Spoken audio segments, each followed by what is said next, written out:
Continuamos con Enfoque de los Sábados. Ya se suma al cónclave, pues Maritza García, ahora vocera y congresista de Cambio 21. Bienvenida, gracias por estar con nosotros también. Si uno lo mira, digamos, desde la perspectiva de la sucesión de noticias que han venido dándose a propósito de estos cambios en el Congreso, tanto en el Congreso como en el Poder Judicial, la población en realidad está un poco a la deriva entre una preocupación de decir las cosas se van complicando al extremo de que no sabemos a dónde vamos ni hacia dónde vamos, o quienes sostienen que en realidad estamos en un proceso de adecuación ante circunstancias muy concretas que son terminación o culminación de un gobierno transitorio y, en segundo lugar, sentar las bases primordiales para un quehacer político, parlamentario y democrático frente a la futura o novísima administración que se viene. En otras palabras, al desorden o la sensación de desgobierno sucede ahora la idea de una multiplicidad creativa, por así decirlo, pero laboriosa al mismo tiempo, que todavía no descubre líneas matrices. Ese es un poco el sentido de la conversación de hoy día, como lo señalaba, es decir, ¿qué cosa vemos de positivo o hacia dónde va el Congreso en este momento? Y ya vamos a plantearlo aprovechando que acaba de llegar Maritza García. Buenos días, gracias por la invitación. Aclararle que no soy vocera del Cambio 21, pero igual gracias por la invitación. Ya. En realidad, el escenario político ha cambiado y creo que ha cambiado para mejorar nuestro trabajo parlamentario, para mejorar los proyectos de interés nacional, porque siento que hay un equilibrio de poderes. En realidad, al tener un consejo directivo nuevo, integrado por diferentes bancadas, en este caso 10 bancadas, es pensar en el país, no ya en los intereses políticos ni partidarios como se ha venido trabajando durante los 2 primeros años. Y hemos visto ayer una prueba más de que en realidad estamos equilibrados en el Congreso porque se han puesto sanciones que considero justas y que aquellas personas que han tenido interés de blindar hoy no lo van a poder hacer. Y eso es importante para el país porque eso sube la imagen del Congreso de la República, que en otras oportunidades hemos estado pues en aprobación casi cero. Yo tengo que resaltar que esto ha sido un trabajo arduo y que se ha logrado el objetivo. El objetivo era equilibrar los poderes a la interna. Y en segundo lugar, el tema de la Junta Nacional, que era una necesidad urgente porque el plazo vence el 31 de marzo para que se pueda instalar la Junta y aprobar a quienes postulen, ¿no? Seleccionar a quienes postulen para conformar la Junta Nacional de Justicia. Sí. Ahora, usted encuentra entonces que efectivamente es un progreso, que entramos a una fase más constructiva por lo menos. Sí, es un progreso, entramos a una fase más constructiva, menos obstruccionista, con mucha voluntad de trabajo, que es lo que desde un inicio hemos querido. Lamentablemente la fuerza mayoritaria estuvo cegada de poder, pero hoy creo que han reflexionado y van a seguir reflexionando por el bien del país. Daniel Salaverry ha jugado un papel muy importante en este equilibrio de poderes, muy importante. Tal es así que incluso en el consenso para el dictamen de justicia y el dictamen de la Comisión de Constitución ha tenido que ser de mediador del diálogo, al margen de los errores que haya en ese proyecto de ley, porque se ha aprobado contra el reloj, por la urgencia, por la necesidad. Pero al margen de esos problemas hay que resaltar la labor. Y yo estoy contenta con la labor que viene haciendo el señor y a la vez también un poco descontenta porque hay graves errores. Por ejemplo, a mí no me parece correcto que como requisito se ponga solamente la condición de abogado cuando quienes postulan, o sea, los que van a ser evaluados tienen la exigencia de tener un currículum con maestrías, con doctorados, con 2 idiomas, mientras quienes te evalúan solo son abogados. Entonces hay una cierta contradicción, porque se supone que el que evalúa tiene que tener mayor conocimiento que quien está evaluando. Entonces siento que hay contradicción en ese sentido y la otra objeción que hacemos siempre es el tema de la paridad y el tema más importante es que esto hay que desligarlo del ámbito político. No tiene por qué haber participación de personas que tengan vinculaciones políticas. Juan Cheput, ¿Hacia dónde va el Congreso en su concepto? Yo creo que va descaminado, está caminando a una reconfiguración que va a ser positiva, o en definitiva seguimos en una suerte de marasmo y de desorientación que naturalmente ha preocupado y preocupa a toda la ciudadanía, porque uno diera la impresión que hay pasos positivos, hay pasos negativos, en fin, no caminamos por la línea correcta. Muy buenos días, Raúl, un placer Bienvenido. conversar contigo, siempre es un honor estar acá acompañándote. Gracias. Un saludo a todos los colegas. En primer lugar, yo creo que vamos hacia la consolidación de la política. Hasta ahora había el imperio de la hegemonía de los grandes números, es decir, se imponía, muchas veces el debate se dejaba de lado, se imponía esa hegemonía que tenía fuerza popular sobre la base de su número, y eso se replicaba en todas las comisiones sin excepción. Y eso hacía el debate frustrante. Si bien es cierto, nosotros conversábamos y a veces podíamos hacer cambiar la opinión de nuestros colegas, muchas veces venía el úcase y simplemente se dictaminaba en un sentido u otro. Eso ha cambiado definitivamente con la nueva composición. Coincido con Maritza en el sentido que el papel que ha jugado Daniel Salaverry es muy importante y es de adversario reconocerlo. Podemos discrepar en otras cosas, pero sin su posición en algunos casos esto no hubiera podido ir adelante. Pero ahora estamos ante un Congreso que va a tener la necesidad de conversar. Mira, desde que yo conozco a Jorge Yes hace muchos años, siempre se me quedó una frase de él, ¿no? La política se hace conversando. Y ahora, para sacar adelante... Conversar no es pactar, es otro dicho. Y ahora, para poder conseguir algo, sea quien sea, va a tener que dialogar, que conversar, que ceder. Lo de ayer es un ejemplo de ello. Se necesitaban 66 votos y en el hemiciclo solamente había 92 parlamentarios. Entonces, a partir de eso, el presidente del Congreso instó a los dos presidentes de las comisiones a que sacaran un dictamen, han tenido que ceder, conceder. Al final el Parlamento ha ganado. Ahora, surgen las voces de que es necesario observar la ley porque hay errores. Por supuesto que hay errores, pero creo que un error peor sería observar la ley, pues nos quedaríamos sin Consejo Nacional de la Magistratura. Yo creo que el presidente de la República tendría que promulgarla para que de esa manera se empiece a trabajar con la nueva Junta Nacional de Justicia, porque están embalsados los procesos de destitución, nombramiento y ratificación de jueces, y, si se desea, hacer correcciones quirúrgicas, que se pueden hacer, porque como en todo dictamen, hay cosas con las cuales no podemos estar de acuerdo. Pero aún para esas correcciones quirúrgicas es necesario el diálogo entre todas las fuerzas políticas. Hoy, una ley orgánica necesita de 66 votos, ya nadie los tiene.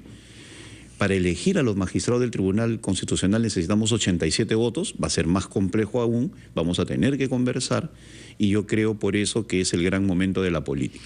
Pero sin embargo, si uno lo mira desde más a fondo, diría que en realidad también las agrupaciones políticas andan descaminadas, es decir, ya ni siquiera se trata de una confluencia colectiva, sino los partidos mismos están en profundas crisis, hay tendencias, hay alas, hay dificultad para definir muchas cosas. Así es, en realidad el ciudadano lo que dice es, bueno, este partido, aparte del nombre, ¿qué cosa quiere significar? ¿A dónde está marchando? ¿Qué ideología trae? Hemos caído en una situación abstracta de definiciones completamente extrañas, ajenas. A veces hay competencia de siglas. Se ha perdido ¿no? configuración política. Es que en el mundo las ideologías están siendo dejadas de lado. Y esa es una situación que ha generado la crisis de los partidos en todo el mundo. Hay un mayor activismo. Sin embargo, yo creo que ahora es un momento para recomponernos y acompañar en esa recomposición la reforma política. Gran parte de los problemas que existen hoy en día son consecuencias del formato político que tenemos. Entonces, esa es una discusión primordial en los próximos meses. Pedro Loche, bienvenido. Gracias.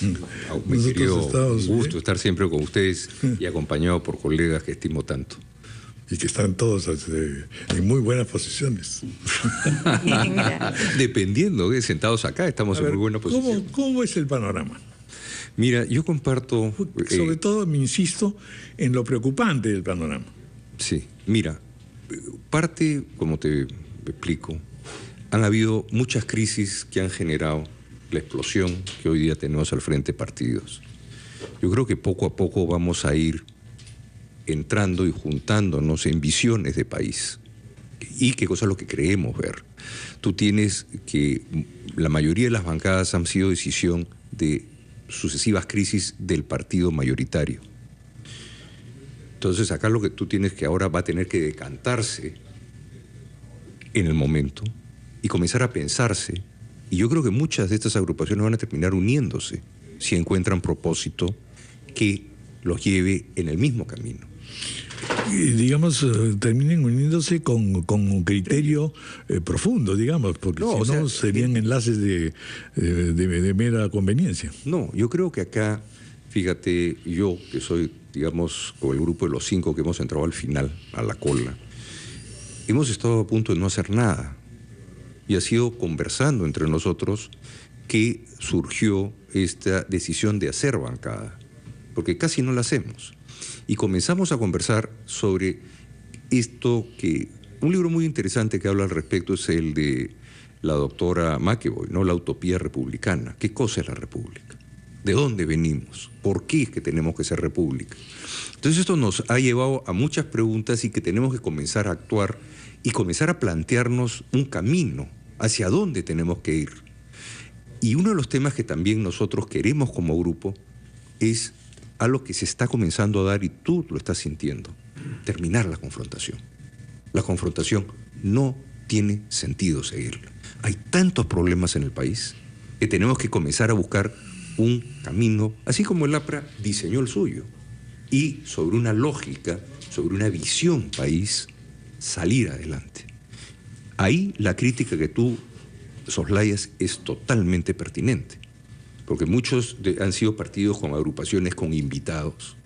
O sea, como que vas a un... No, y que parecen pues sujetas a la marea oportunista. Por eso. Entonces yo creo que tenemos hay 2 puntos que rescato. Uno, ya las ideologías clásicas han cambiado. El mundo tiene otra visión. Todo está bajo cuestionamiento. Entonces tenemos que regresar a buscar cuál es el camino del Perú, a dónde queremos ir como país. Y como país comenzar a tratar de encontrar un camino conjunto, no un camino de confrontación, un camino en el que podamos nuevamente reordenarlas. Y una de las cosas que más me preocupa es nuevamente la falta de partidos nacionales. ¿Por qué? Por la ley misma de los partidos. Cuando tú tienes la obligación de tener un partido nacional para ir a una elección, al final no tienes más de 2 o 3 partidos. Entonces ya estás en un ejercicio de concertación para lograr armar una propuesta nacional. Las propuestas regionales han fracturado la política peruana. Estamos fracturados todos. Tenemos que buscar nociones así como en su momento el APRA, Acción Popular, el PPC eran partidos a nivel nacional. Era otra cosa. Entonces tenemos que comenzar a buscar una visión país nuevamente. Pero tenemos que partir por poder hablar entre nosotros. Y el poder hablar entre nosotros y buscar esta visión país, esta, como dice la doctora McEvoy, utopía republicana, o sea, ser peruano. ¿Cuál es nuestro destino? ¿A dónde vamos? Propuestas que vienen desde la época de Mitre, Rodó, Vasconcelos, que comienzan a generar ¿a dónde vamos? ¿El vacío de España lo llenamos bien, lo llenamos mal, logramos lo que queríamos hacer? ¿A dónde estamos parados? Entonces, si no recuperamos un sueño de a dónde queremos ir, no vamos a llegar, porque no sabemos dónde estamos yendo. Tal vez el partido que más ha mantenido una lógica y una visión, hay que reconocerlo, es el APRA. Es el partido que ha mantenido una visión, podemos compartirla o no, pero el resto de países, de partidos, ¿a dónde nos estamos dirigiendo? Bueno, la otra visión debería ser la visión cristiana, ¿no es cierto? Que no ha caminado. Mira, la visión cristiana es una visión que el pueblo peruano, la familia cristiana, es muy importante. El Perú es la familia, la fe de los peruanos, evangélica, católica, siempre los peruanos han tenido esa fe enorme. Tú mira el Señor de los Milagros nomás, tú mira las grandes procesiones del Perú. Hay una respuesta que no estamos cumpliendo con las familias. Cada vez que ha habido crisis en el Perú, la hiperinflación, el Estado había fracasado. ¿Quién sacó adelante el Perú? Las familias. Actuaron. Entonces, definitivamente hay un componente de fe que no puedes dejarlo de largo. El Perú es un país que tiene una formación, que tiene una visión, y esa visión tiene que ser parte del camino que vas a emprender. Muy bien, vamos a hacer una pausa y continuamos.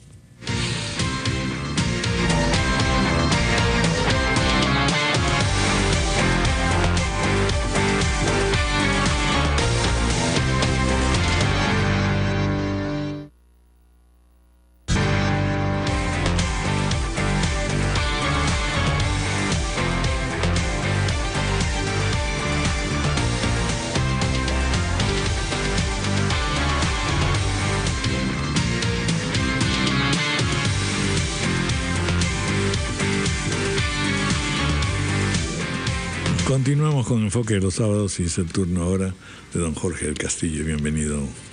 Sí, muchas gracias. Un saludo a todos ustedes. Bueno, se presenta una gran oportunidad para el Congreso. Ha habido una especie pues de implosión, ¿no? Un Big Bang se ha dado adentro. Y que ha tenido una fortísima repercusión en la sociedad. La gente ha sentido por primera vez diciendo, bueno, ¿a qué les está pasando? ¿A dónde diablos estamos yendo? Estamos saliendo de una posición hegemónica, como se ha comentado, que inclusive desalentaba iniciativas. Porque ¿por qué voy a trabajar esto si esto no me lo van a pasar nunca? Jamás va a tener una prioridad. Entonces, ese abuso de poder ha traído como consecuencia este reequilibrio que ahora se expresa en una atomización, 11 grupos, es verdad. Pero no es menos cierto lo que dice Pedro, en el sentido de que se van a producir uniones, fusiones, y quizás no formales, sino de coincidencias, de encuentro, ¿no?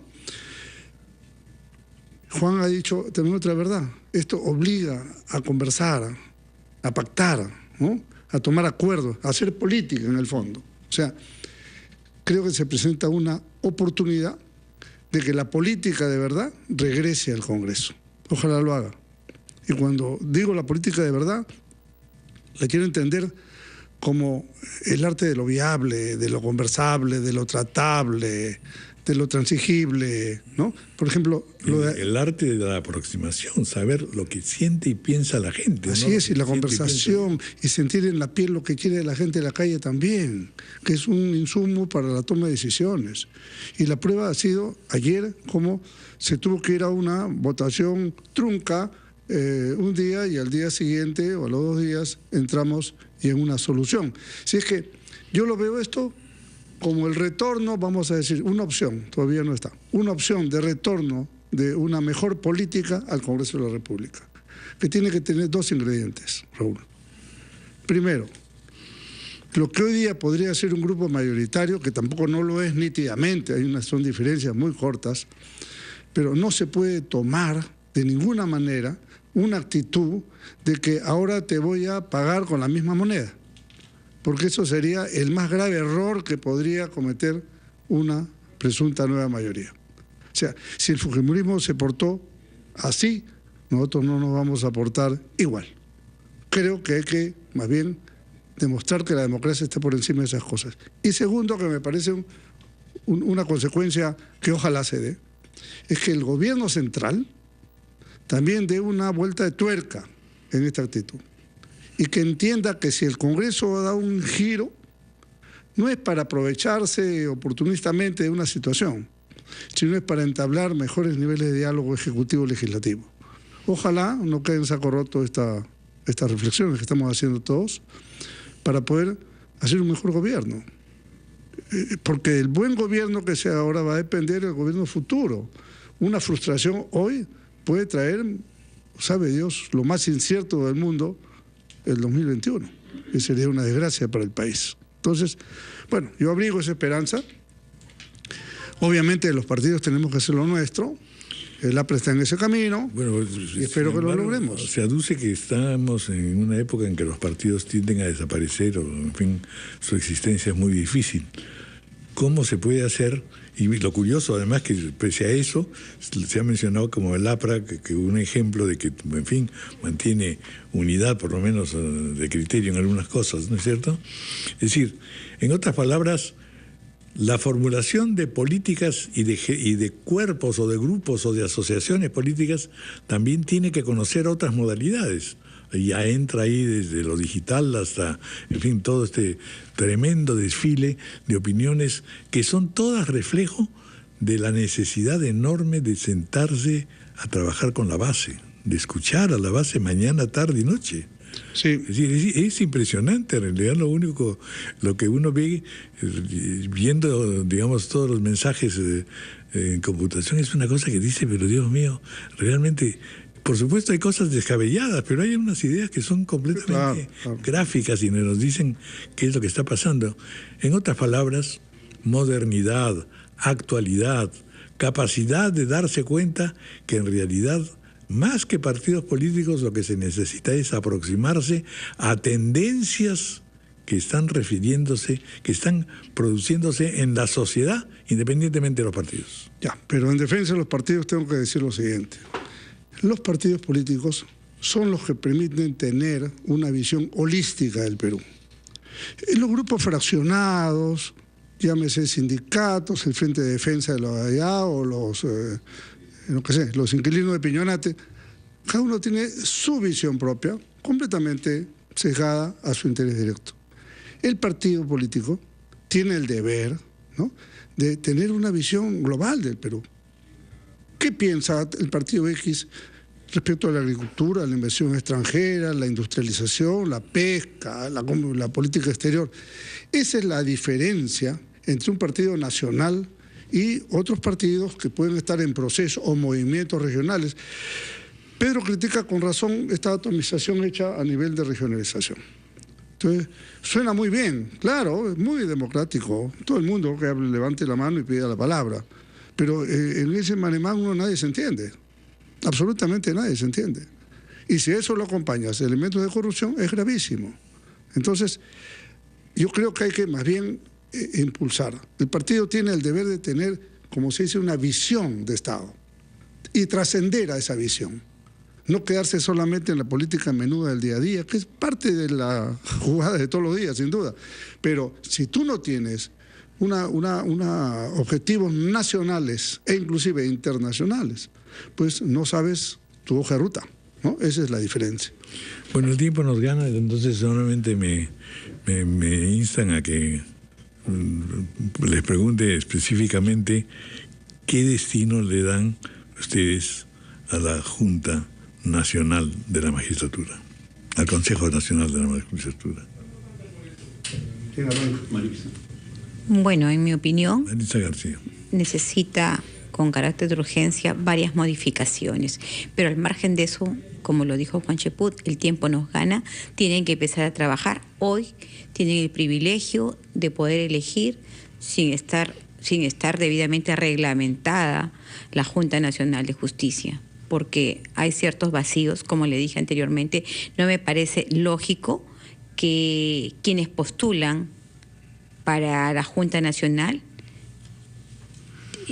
tengan sencillamente el título de abogado, y a quienes van a evaluar, que son a los aspirantes a magistrados, tengan necesariamente que haber tenido un doctorado, una maestría, un PhD, varios idiomas. Entonces, como que no le hallo lógica, y yo espero que hagamos las reformas necesarias para que podamos funcionar no con un CNM como el que teníamos, sino una Junta Nacional alejada de la política, distante de la política, donde haya transparencia, donde haya objetividad, donde haya principios, donde haya probidad, donde haya magistrados de ese nivel, no como lo que hemos tenido, porque si no, la justicia, así como la hemos venido aplicando, no es justicia. O sea, hemos tenido muchas arbitrariedades y barbaridades, como por ejemplo, mucho recuerdo es el caso de Inostroza con la niña de violación. ¿Pero qué quieres, la absolución o que le bajen la pena? O sea, eso no podemos tener al frente de una Junta Nacional de Justicia o de un Poder Judicial o de un Ministerio Público. Entonces, para mí es lamentable, pero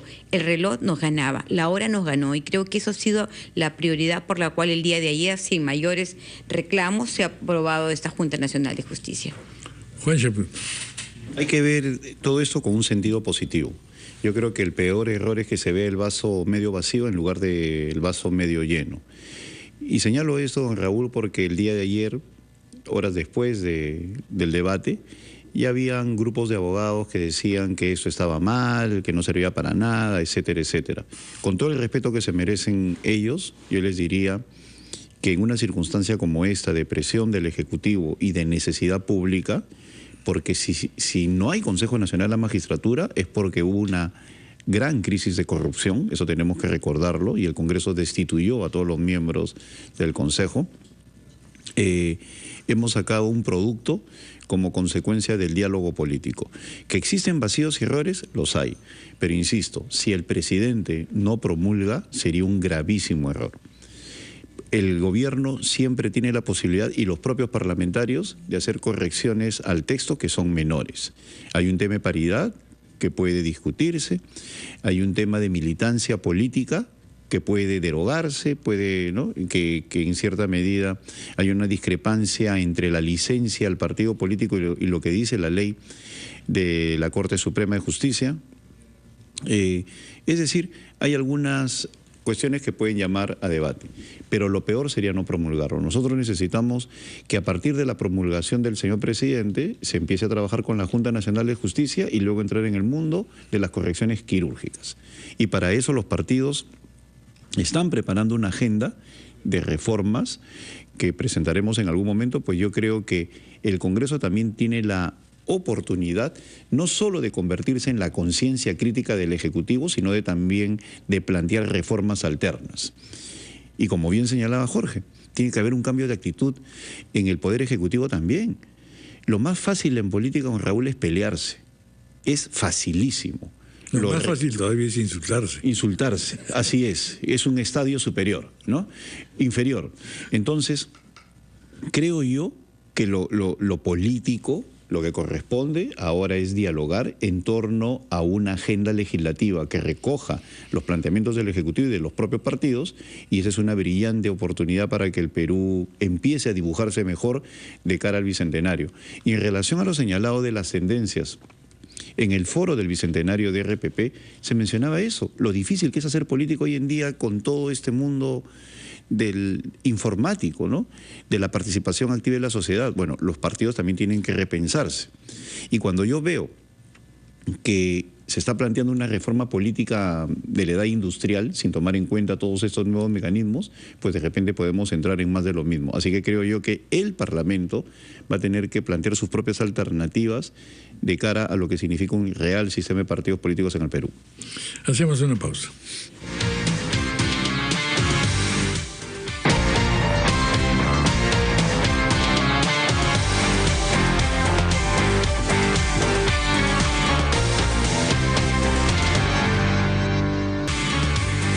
Continuamos en el tramo final del programa, escuchando a Pedro Lachá. Gracias. Bueno, yo creo que los puntos estamos coincidiendo todos. Tener un instrumento es importantísimo, no puede haber un vacío. No puede haber un vacío, hoy día se necesita llenar lo bueno, es enemigo de lo perfecto. Yo creo que podemos trabajarlo en el camino, hay temas que vamos a ponernos de acuerdo, porque esta es la piedra fundamental que le da estabilidad al país. El político es un animal de paso. Y lo es... Es un ave de paso. Un ave de paso. Suena menos duro, digamos. Ya, perfecto. Es un ave de paso. Y como ave de paso, tiene que estar sujeto a un marco, que el marco sea el que domine a la política. O sea, a obligarse, como cualquier persona, a cumplir con la ley. Habían pues estos famosos libros, La Constitución, de Pardo y Aliaga, que se reía bastante del tema, que al final del día el judicial era un instrumento del Ejecutivo. Tiene que haber un judicial que sea garantía para todos. Que la justicia es justicia para el que está en el gobierno como para el ciudadano. Entonces, esa es la ilusión que hay. Y esa es una ilusión que viene desde la República, de la fundación de la República, la imparcialidad de la ley, la justicia para todo el mundo. Entonces yo creo que se ha dado el primer paso y el Perú ha sobrevivido. Eso es algo que es muy positivo. Cada vez que ha habido un gobierno con Congreso de signo contrario, ha habido golpe de Estado. Revísalo en la historia. Esta es la primera vez que no ha habido un golpe de Estado y estamos saliendo con una reforma importantísima, que es de uno de los 3 poderes del Estado y el poder del Estado que es el más institucional. Entonces yo creo que estamos caminando bien. Las preocupaciones, si tú escuchas a Maritza, a Jorge, a Juan, estamos en la misma línea. Y yo creo que el Ejecutivo va a tener la sensibilidad de escuchar y darse cuenta de que podemos mejorarlo aún mucho más en la garantía de que este poder sea esa ilusión que tienen todos los peruanos. Un poder judicial que... ¿Cómo escucha el Parlamento al pueblo peruano? Mira... Yo creo que... ¿Cuál es el nivel de recepción de todo lo que pasa? Yo creo que, te lo voy a decir, Raúl, yo he sido ministro y he sido congresista. La sensación del pueblo es, necesitan cosas. Y no se entiende claramente que el Congreso no puede darlas. Es el Ejecutivo el que trabaja. Nosotros podemos rescatar la necesidad y plasmarla en una ley. Pero la producción legal del Congreso está hoy día en 3.600 leyes. Pero los congresistas reciben a medio mundo, parece que fueran efectivamente los bienhechores totales. Claro, pero ojo, el congresista tiene un rol que también es muy importante, como es el ir a fiscalizar. Nosotros somos los que tenemos que ver quién le da la plata al Estado peruano, el ciudadano.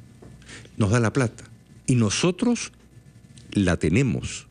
Y el Ejecutivo nos dice cómo pretende gastarla porque tiene derecho a ello, es el presupuesto. Entonces nosotros tenemos el segundo rol para ver si el Ejecutivo ha hecho bien su tarea.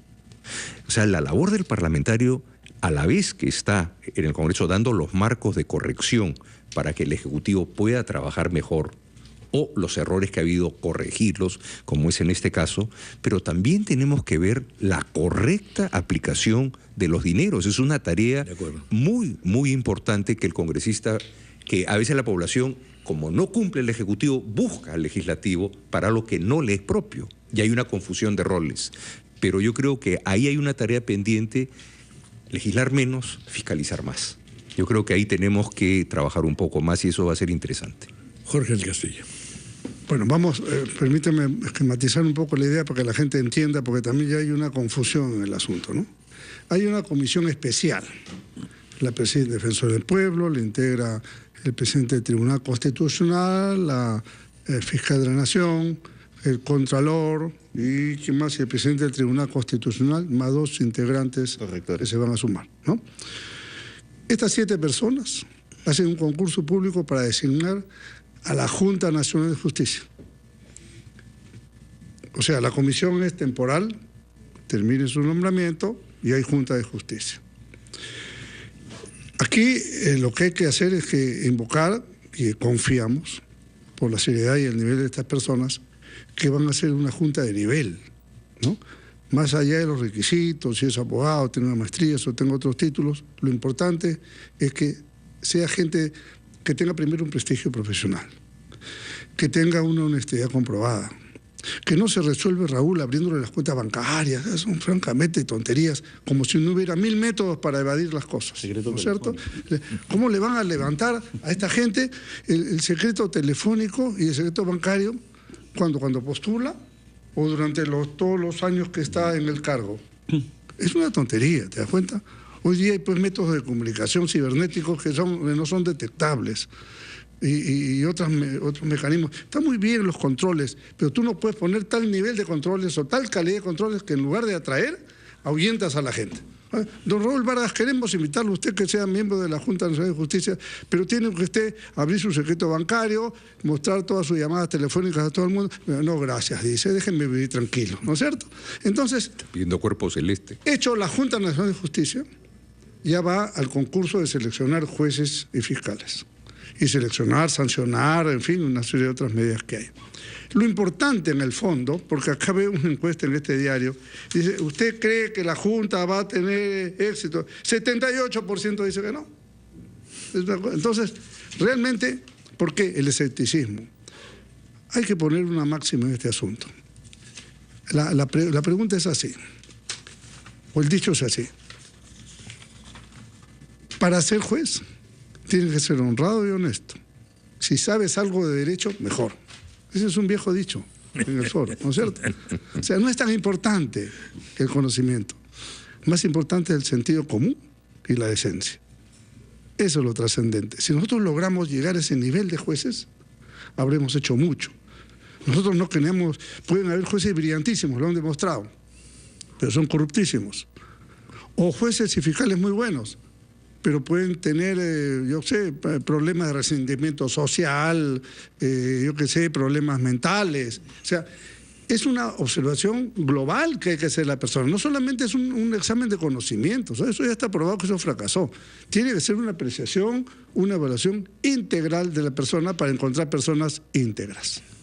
Ese es mi punto de vista. De acuerdo. Yo creo que la idoneidad, la probidad son elementos fundamentales que tienen que ser parte del perfil de cada postulante para tener una nueva imagen de la Administración de Justicia. De lo contrario, vamos a seguir en lo mismo. Pero sí considero que es innecesario, por ejemplo, el levantamiento del secreto de las comunicaciones, porque eso no nos conduce a nada bueno. Más bien, yo creo que el aspirante se desanimaría porque hay temas a veces personales que se conversan a través del medio de comunicación y creo que esa es una medida innecesaria. Más bien, la evaluación psicológica sí tendría que ser anual, semestral, para saber con qué tipo de magistrado contamos. Eso es lo más importante. Por eso yo espero que el Ejecutivo apruebe esta ley al margen de los errores que hay y que los iremos corrigiendo en el camino por el bien del país. En nuestra idea de la ley de salud mental, hemos dado unas ideas de que jueces, fiscales, policías tengan una evaluación mental vinculante en su proceso de selección. Es un detalle bien importante. Por eso creo yo que Walter Gutiérrez ya está esperando la promulgación para convocar a este consejo, ¿no? Para que de esa manera ya proceda a elegirse a la Junta Nacional de Justicia. Por eso señalaba, ese proceso va a demorar como 2 meses. Y al haber un embalse tremendo, es importantísimo que se promulgue a la brevedad, ¿no? Muy bien. Bueno, muchísimas gracias. Yo creo que hemos, por lo menos, alimentado la esperanza. Está bueno. Yo creo que vamos por buen camino, Raúl. Así es. Estamos todos Y positivos. sobre todo esta idea que de verdad resulta siendo magnífica, ver que se pueden entender entre los parlamentarios, ¿no es cierto? No estas fierecillas que están cada vez discutiendo y insultándose. O sea, si hubiera sido desde un principio hubiéramos avanzado muchísimo. Es verdad. Nunca es tarde, sí. Muy bien, muchas gracias. Me dicen que tenemos que Gracias a terminar. ti, Raúl, y gracias a los Y también que debo decir que gane la U. Tengo que decir.